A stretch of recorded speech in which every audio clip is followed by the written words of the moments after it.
It's 8 o'clock in the morning. If you are just joining us, thank you very much. We've had a very busy day. Thanks for being with us today. Look what we have coming up. Okay, you know, we all love our children's books. This is the Vice President's wife, Karen Pence. She has written this book, Marlon Bundo, and her daughter Charlotte. Actually, she wrote it, and Karen was the illustrator. That's right. They're and the pictures are beautiful. She's a wonderful watercolor artist. And Ainsley's next book, Steve and I are going to do the sketches. It will not sell very well. All right, look, remember this from school? You do this yes, to show absolutely. all That is. That's Marlon Bundo, which they named after Marlon Brando. Marlon Brando. She will tell that story a little later on. Here's their picture. That's the rabbit. Marlon Brando, very good in The Godfather. There you go. Just trying to build off your comment. All right. Meanwhile, it is 8:02 here in New York City. Yeah, let's start with this Fox News alert. We're going back down to Austin, Texas. Very scary again, rocked by a fourth explosion in a month. Residents in Austin were warned to stay in their houses until sunup after a bomb exploded in a suburban neighborhood alongside a street, sending 2 men to the hospital with serious injuries. All right, police now say the blast may have been detonated by a tripwire. They're not ruling out a connection to a series of package bombs in that city that left 2 people dead. We now need the community to have an extra level of vigilance and pay attention to any suspicious device, whether it be a package, a bag, a backpack, anything that looks out of place, and do not approach it. The latest blast coming just hours after police urged the bomber to surrender. A reward for information leading to the arrest of whoever is doing this, now up to $115,000. We will have a live report from Austin in just a couple of minutes. But the fourth bombing down in Austin, Texas, has everybody wondering, who is doing this? The reward has gone up more than $100,000. And, you know, they were worried, residents were worried about the packages on their front door stoops. Yep. But now they're packages on the side. This latest one's a package on the side of the road with that tripwire. So kids were not getting on the school bus this morning. They said stay inside until the light comes up this morning. Can you imagine if you work in a post office? You deliver these packages. Think about that. Can you imagine if you have a package, which everyone does now, no one shops anymore, there's a package waiting for you on your doorstep. Do you pick that up? People of Austin got to wonder, who's next? Well, they said this is not something that would be delivered from the post office. This is like whoever's doing this, placing it just on dropped it right door. there For now, but I get the sense that this thing is evolving. But meanwhile, there was a political bomb dropped on Friday night around 9 o'clock, and it really has to do with an internal investigation done by the FBI on itself that recommended that Andy McCabe be fired. Now, he was put on ice by the director, Chris Wray, anyway. They were probing him. They gave him 3 hours to defend themselves. They took his 3 hours of testimony, and they said, not enough, you're out of here. And the big speculation on Friday morning was, would the Attorney General of the United States fire Mr. McCabe by 5 o'clock? He did not. He fired him just shortly before 9 p.m. And then, of course, mainstream media lit their hair on fire. Next thing you know, the President of the United States is going to fire Robert Mueller in this investigation. They said, the president's own personal attorney, Ty Cobb, said, no, that is not going to happen. He said, in response to media speculation and related questions being posed to the administration, the White House yet again confirms that the president is not considering or discussing the firing of special counsel Robert Mueller. But the speculation is not unfounded. After all, John Dowd pens a letter calling for Rosenstein to tell Robert Mueller to wrap it up and call it quits. And because the president has just fired the Secretary of State, because he was ranting directly about Robert Mueller's investigation and the 9 hardened Democrats who were doing the investigating on his staff, that's different. Because for the most part, the president's been recommended and been staying to the axiom, I'm going to leave Mueller alone, and said some nice things about him until this weekend. Well, you look at the president's tweets over the weekend, and what he's talking about is he talks about Andy McCabe. Hey, he says he wrote some memos. I never saw him write anything. Talks about James Comey. You know, that guy was a liar and a leaker. And then he talks about Robert Mueller and the investigation, and talks about how the deck is stacked against him, the president feels, because he got a bunch of Democrats and no Republicans. But you look at the tweets of the president, and it's very clear. He's not saying to Mr. Mueller, you're next. He's just saying, wrap it up. There's no collusion. Meanwhile, the mainstream media, I mentioned this a moment ago, their hair came on fire because you can't fire a career employee this way on a Friday. Listen to this. It just seemed mean-spirited to come down on a guy within 48 hours of his scheduled retirement. It was clearly rushed, and I think there are questions about that and whether the administration was putting pressure on the Justice Department to take this action. I think it was a horrible day for democracy. To have firings like this happening at the top from the president and the attorney general does not speak well for what's going on. I don't like the way it happened. He should have been allowed to finish through the weekend. You know, his firing may be justified. There's no way for us to know at this point. But even though it may have been justified, it can also be tainted. Congressman Trey Gowdy said, "Are you kidding me? Y'all all want to blame everyone else. You should blame the person who's responsible for this." He said that Andy McCabe got fired because he didn't do the right thing. He didn't do what he was supposed to do. Listen. Oh, Andy McCabe has undercut his credibility all by himself. He didn't need any help doing that. And I find it richly ironic that he is lamenting that those are attacking the FBI when he himself does the exact same thing. It was the FBI who said he made an unauthorized disclosure and then lied about it. That wasn't President Trump. It wasn't me. It wasn't the crazy House Republicans. It was his own fellow FBI agents that said he leaked and then lied about it. So if he's got credibility issues, he needs to look no further than himself. Chris Christie said the same thing. He says all this hysteria is obscuring the fact that the IG, who is an Obama appointee, found that McCabe did not tell the truth both under oath and to agents. Unauthorized leaking of information. He says, if I found you were leaking as a U.S. attorney, I would recommend they be fired as well. Sensitive to something as a presidential campaign in the midst of that campaign. So everyone's defending Andy McCabe because President Trump doesn't like him, instead of looking at what he actually did. The investigator general for the DOJ, the umbrella agency that investigated the FBI, that report is the one that recommended that the AG fire Andrew McCabe. It wasn't from the president. It wasn't from a bunch of Republicans. It was the investigator that said recommends this firing. And, you know, you just can't fire someone without cause. The cause was the reason he got fired, leaking information to the media, misleading congressional investigators. Officially, it was listed as lack of candor. So, in other words, Andrew McCabe lied, right? He did the same thing that Mike Flynn did. Mike Flynn pled guilty to essentially lying.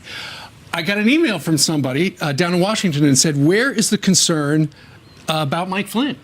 Same thing. Nobody. He also told the lie because Mike Flynn has had to put his house up for sale to pay his lawyers. I mean, he's in that situation. And cut a deal. All the concern about Andrew McCabe, who did essentially the same thing, this email friend of mine said, what about Mike Flynn? There are consequences. There are consequences for doing something you're not Especially supposed when to you're do. at the FBI. Yeah. Those guys, you know, I was talking to a former Held to a FBI standard. agent. They are so disgusted with what has happened on the 7th floor of the FBI headquarters. The rank and file, they go every day and they do, you know, America's business, and they are honorable and respected because they do the right thing. But you look at this, and as soon as that Inspector General report comes out, I think people are going to be going, Well, FBI what agents, was going on in there? FBI agents in the field offices, our sources are telling us they want these guys out because it makes them look bad 100%. and it discounts what they're doing, all their good work. Right. And by the way, what does Seth Moulton, Jamie Raskin, Louis Gutierrez, and Mark Pocan have in common? They're all Democratic congressmen, and they all offered Andy McCabe a job. Yeah. That So could he- be did. that could blow up in their faces if it is revealed that he did some really bad stuff. Right. And we're about to find that out. All right. Meanwhile, 8:10 here in New York City, and more news overnight.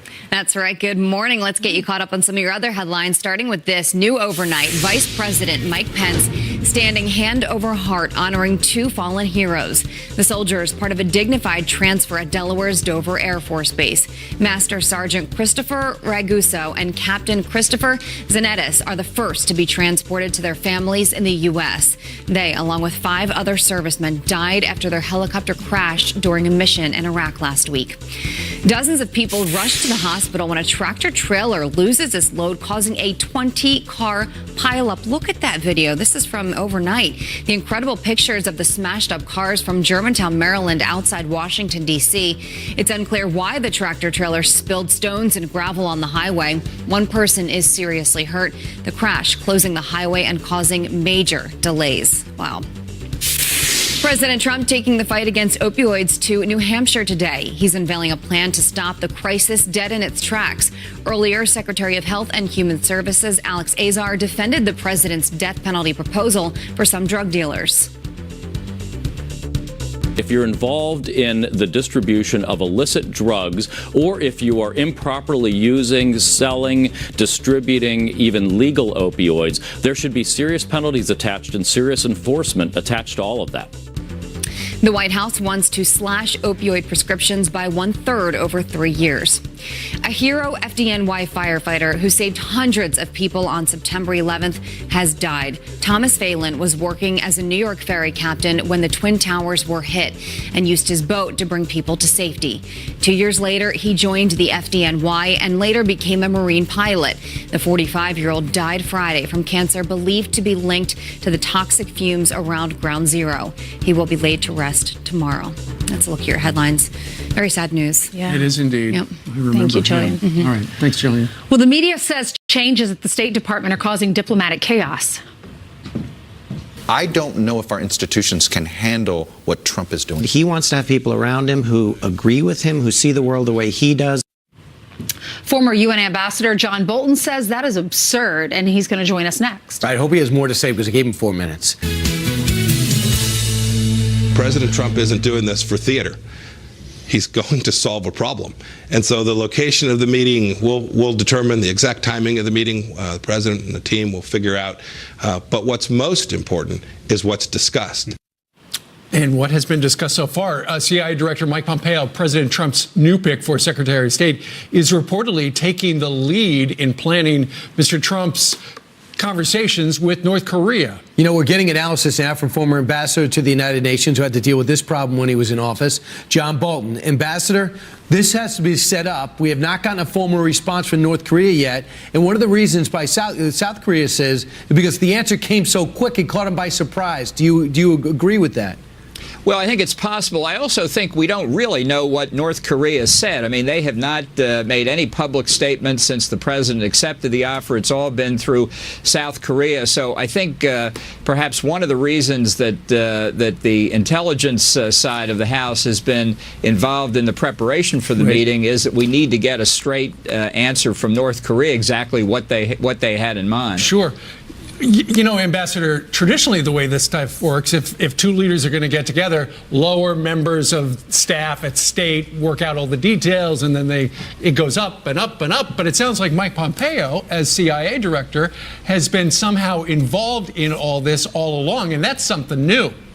Yeah, well, I think what President Trump did, and perhaps with Mike Pompeo's advice, was cut through all of the typical preparation sort of work. And I think that makes sense because I think what North Korea wanted here was an endless process, could go on for 6 months, 9 months, whatever, of lower-level diplomats consulting. All the while, North Korea continued to make progress on its ballistic missile and nuclear weapons program to get satisfaction they could actually hit targets in the U.S. So by accepting the offer immediately when made, I think Trump cut right to the chase here, and therefore you can have a discussion right at the meeting on when North Korea is going to dismantle its weapons. Ambassador, it's very interesting because they're saying there's chaos at the State Department prior to Secretary of State Tillerson being fired, and now they're saying it's holding everything back. And Pompeo going over there is going to have a tough time, through his hearing because people are going to play politics with it. Here's a look at some of what they're saying about Pompeo. What about the new Secretary of State? He gets more funds from the Koch industry brothers. No tears shed for Rex Tillerson. There are tears shed for a hawk. And it now seems, if I could just consistent in this administration, seems to be a desire to take this country to war, to conflict with Iran. But the fact of the matter is, I don't know if our institutions can handle what Trump is doing. I think he's decided he wants to have people around him who agree with him, who see the world the way he does, who don't push back. What's your response to their analysis? I think it's ridiculous. Look, Mike Pompeo should be confirmed very promptly. They should schedule a hearing, get him up there, and take a vote. We shouldn't have a long lag between Secretary Tillerson's departure and Mike Pompeo taking the oath. They can talk about all this stuff at the hearing. I think it's all politics. And I think the sooner that the Senate acts on the Pompeo nomination, the better for the country. All right. Ambassador, thank you very much for joining us on this morning. Glad to be with you. Right. But Rand Paul standing in the way. Meanwhile, straight ahead. Still ahead, the left is fired up over Andrew McCabe's firing by the Trump administration on Friday night. What does Sean Hannity think? Well, if you've been following his Twitter, he's got a lot to say, and he's coming up. 8:24 here on Monday, March 19th. We've got your headlines for you. First up, students at Florida International University head back to class this morning for the first time since that awful bridge collapse last week.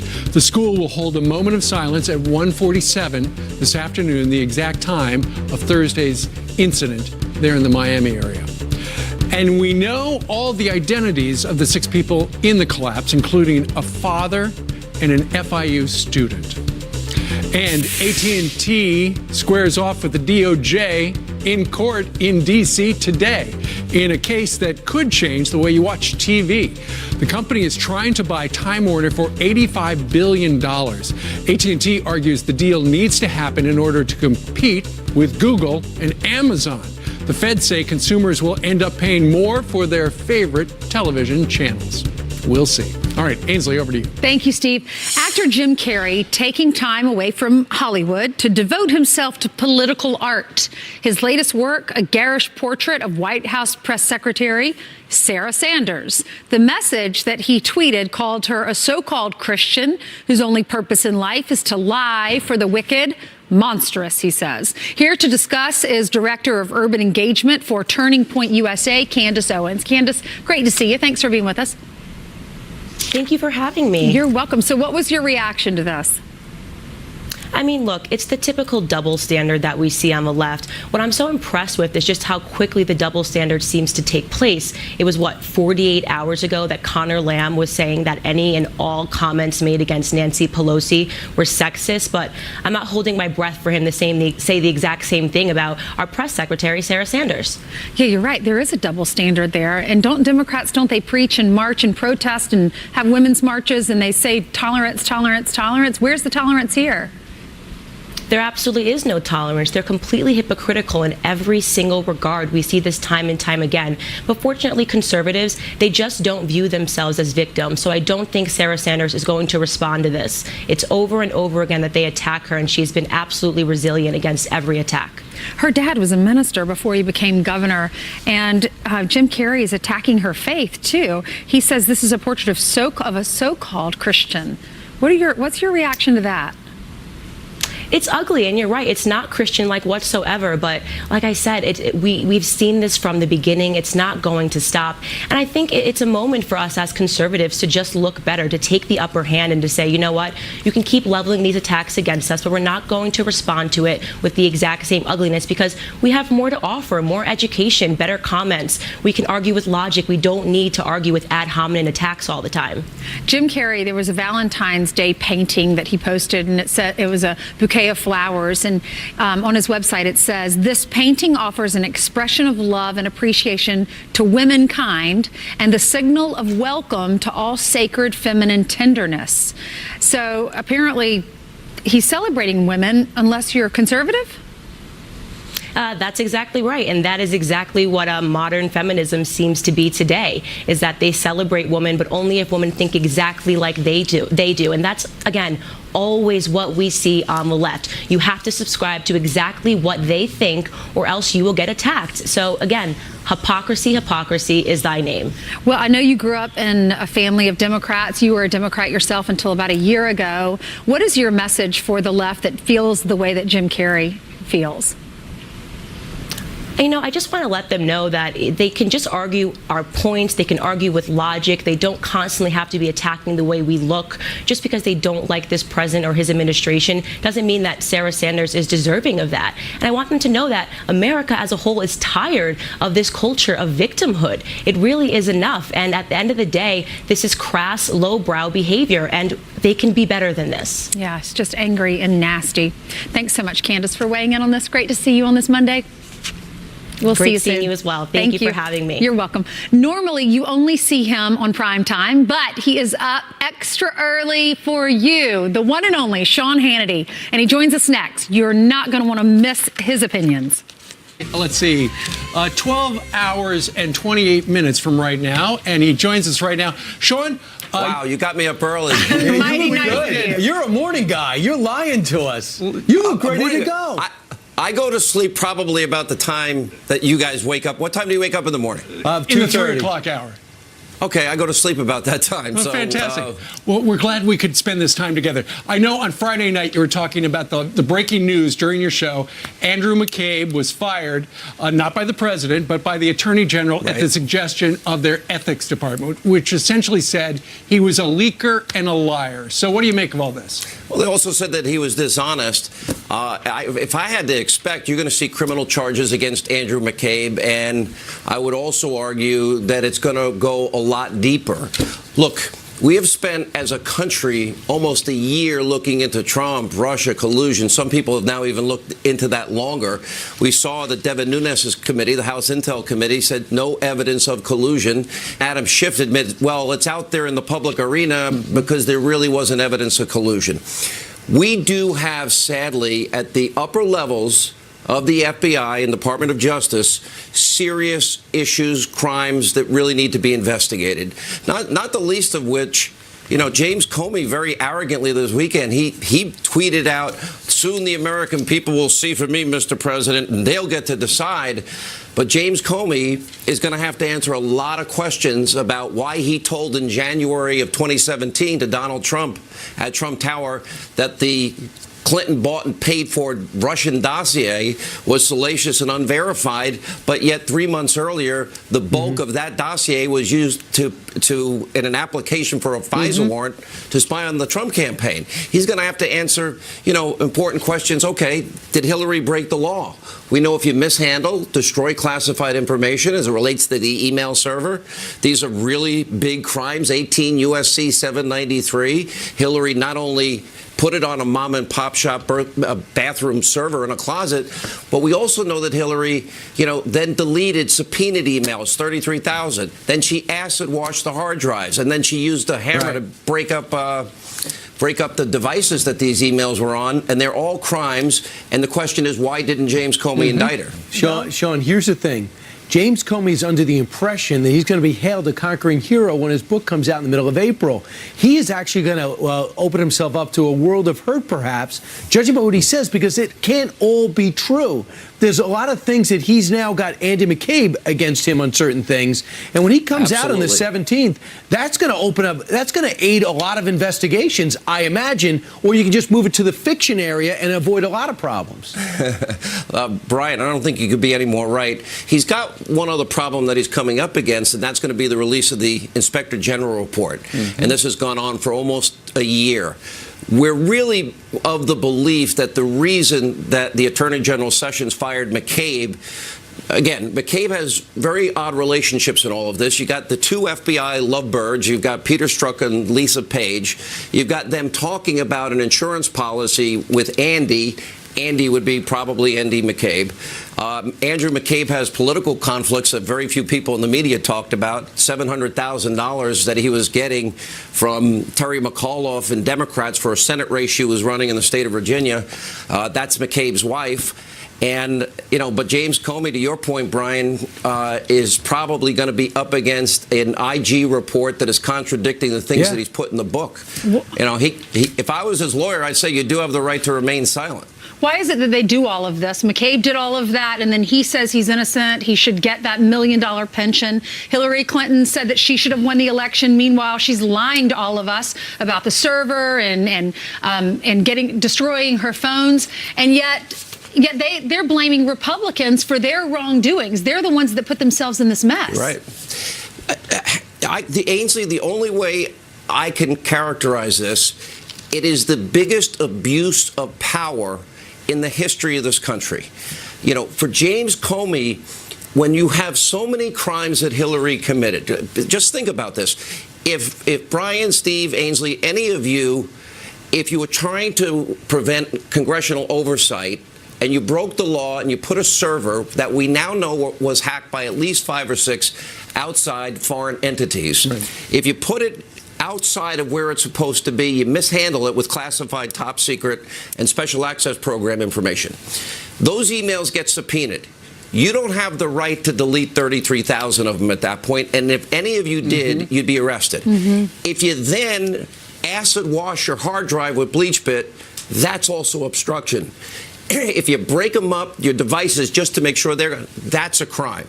Then you go through the process where James Comey, Peter Strzok and Page, friends with Andrew McCabe. Andrew McCabe's lawyer is Lisa Page. And you're writing an exoneration of May of 2016 before you actually interview the main participants, you got a problem. One last point. Then you got the whole issue of Christopher Steele. You know, all this talk about Trump-Russia collusion, the only person that colluded in that campaign with the Russians was Hillary Clinton. Hillary Clinton bought and paid for what turned out to be Russian lies. She had already fixed, think about this, she fixes a general primary election against Bernie. Then Hillary has a criminal investigation fixed for her. She tries to use Russian lies she pays for and funnels through Perkins Coie, you know, to Fusion GPS to hire a British foreign outsider to use his Russian contacts. Then the worst part of this whole story is then that unverified, uncorroborated dossier is then brought before a FISA court with a FISA application and 3 subsequent renewal applications to spy on a campaign associate and ostensibly the Trump campaign. Nobody told that judge or any of those 4 judges how it's possible that Hillary paid for that. They never told them. Sure. So Those are crimes. Sean, also the story on your show on Friday about how the Lovebirds, it sounded like, were colluding to get close to Rudy, the judge. Judge Quinteros. Is that his name? Yeah, Judge Quinteros. Rudolph Quinteros. That's exactly right. Because he was the guy who essentially meted out the justice for Michael Flynn, who, as we ultimately found out, lied, and he got in trouble. And so people are going the double standard. But what do you make of Robert Mueller and the suggestion that the president is about to fire him? You don't think that's a good idea, do you? No, the president didn't say he was going to fire him. This is the fake news media doing what they do best. The president made a comment, and maybe if I was advising the president, I'd say, let this investigation go forward. We're probably coming to the end of it if I had to render a guess. And it would be in his best interest probably not to comment. But look at the president's comments closely. And the media took it the wrong way. And all the president was saying, this never should have been. This never should have happened. The president is 1,000% right. There never was any Trump-Russia collusion. I'm very concerned that Rod Rosenstein, after Jeff Sessions recused himself, that Rosenstein literally, he's a guy that it looks like renewed one of the FISA warrants based on the phony dossier that they never told the judge Clinton paid for. So he has every right, to, in my mind, to be frustrated. But I would argue we're getting to the end of the process, and there's not going to be any firing of Mueller. The White House issued a statement late last night. I know you asked James Comey to come on Fox News. I know you were asking him to come on your show. You said he's going on all the left-wing media outlets. And did you ever hear back from him? I saw that on Twitter. Yeah, I did a little bit of a tweet storm on Saturday. I think it was up to 8. The questions I was asking Jim Comey, who seems extraordinarily confident, to me it comes off as arrogance, because he's at the heart of a lot of the mistakes that were made here. You know, privileged information that he leaked to that Columbia professor for the very purpose of getting a special counsel appointed. That's a problem for him. James Comey has a problem because he exonerated Hillary before he investigated her, and then he has a problem on the dossier issue as well. And what did he know? Why in January of 2017 did he tell the president, characterize the dossier as salacious and unverified, but it certainly was good enough to obtain a FISA FISA warrant 3 months earlier. Right. That doesn't make sense. And believe it or not, the president's approval rating is actually up 4 points since January, despite all this turbulence and headwinds. Can you imagine what he'd be doing if there was no Russia investigation? Sean, we're going to watch you at 9 o'clock tonight. You could tape, if you could. Sure. Yeah, we will. Absolutely. Unless you want to tape it now. I mean, you are wide awake. You are ready to go. I'm half awake, and I didn't have my American Rifle Company coffee yet, which I love. It's my favorite. Have you guys ever tried that? I'm surprised it's over the counter. I think it should be a prescription. That's how powerful it is. Look, I think I can look at Steve because he had my corned beef and cabbage recipe. It looks like he gained 14 pounds this weekend. Look, it's how we celebrate St. Patrick's Day at the Odusi house. All right. Just All right, go get some sleep and write your monologue, and we'll be watching Sean, we'll see you every Monday morning. We'll make that. Every Monday morning, are you committing to that, Sean? You're breaking up. I think we're losing the signal. I'll try. I will try. How's that? It'll be good. All right. Meanwhile, take a look who's in our green room right now. Karen Pence, the vice president's wife, along with... All right, back with the Fox News alert. The city of Austin, Texas, rocked by a fourth explosion in less than a month. 2 Texas men were rushed to the hospital, and neighbors were told to stay indoors until the sun comes up, as police warn this blast is much different than the others. Jane Lunsdale from our affiliate down in Austin, Texas, is live on the ground. Jane, what's the latest? Good morning, everybody. Yes, a very scary situation still here in Austin, Texas, as police are still trying to piece together what has happened exactly over the course of the month in these 4 explosions. Now, last night's explosion, police got a call around 8:30 to this southwest Austin neighborhood. We're being told 2 men in their 20s were either riding or pushing their bicycles. They were injured when they possibly triggered a tripwire, causing an explosion. While the chief of police here said he could not confirm the tripwire aspect immediately, he did say the bombs have different kinds of projectiles within them. Those men are in good condition at a local hospital here this morning. The Austin Police Department is asking homeowners to stay inside their homes and follow officers' instructions while they search the area for more possible bombs. There was also a report of a suspicious device in a backpack. Police are investigating those claims and are looking into if this latest explosion is related to the previous 3 explosions we have experienced this month here in Austin. That killed 2 people and injured 2 more. Now, in those cases, bombs detonated when packages were opened by the victims. Police are now warning all Austin residents about anything that looks suspicious, not just those packages. We now need the community to have an extra level of vigilance and pay attention to any suspicious device, whether it be a package, a bag, a backpack, anything that looks out of place, and do not approach it.